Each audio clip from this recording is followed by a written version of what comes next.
দিনটা ছিল রথযাত্রার দিন। সকলকে জানাই রথযাত্রার অনেক অনেক শুভেচ্ছা। সকালবেলায় আমি আমার ব্রেকফাস্টটা কমপ্লিট করার পর সারাদিন কেটে যাওয়ার পর বিকেলে, সেদিনকেও হালকা বৃষ্টি পড়ছিল, বিকেলে আমি আর ভাই গেলাম রথ দেখার উদ্দেশ্যে।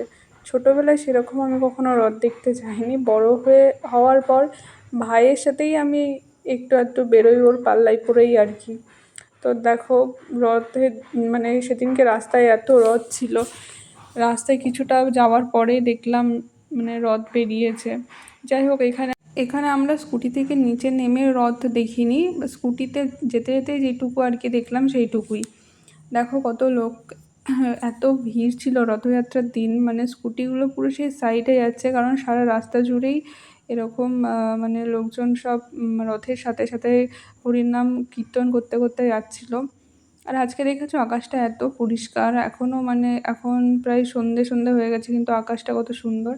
এরপরে আমরা চলে আসলাম কৃষ্ণনগর পোস্ট অফিস মোড়ে, যেখানে একটা বড় রথ হয় এবং রথের দড়িও টেনে নিলাম। তারপরে আশেপাশে অনেক মেলা বসেছিল, সেগুলো দেখলাম। আর দেখো মাটির পুতুল, কৃষ্ণনগর মানেই তো মাটির পুতুল বিখ্যাত, তোমরা সবাই জানো। তারপরে মোটামুটি রথ দেখলাম, অনেকগুলোই রথ। বেশিরভাগ রথটাই আমরা চলতি পথেই দেখেছি, মানে রাস্তায় মানে যেতে যেতেই অনেক রথ দেখলাম। তো এখানে একটা রথতলা বলে একটা জায়গা আছে, ভাই বললো চল ওখানে যাবি দেখতে, ওখানকার রথটা নাকি অনেক বড় হয়। তো এখানে মানে কোনো জায়গায় সেরকম রথ নেমে আমরা দেখিনি, ওই স্কুটিতে চেপে যতটা কি দেখেছি ওইটাই। তারপর ওই রথটা দেখার পরে আমাদের ঘূর্ণির পুতুলপট্টিতে চলে আসলাম। এখানে দেখো কত মেলা বসেছে। রথ মানেই তো জিলেপি, পাঁপড় এইসবই না।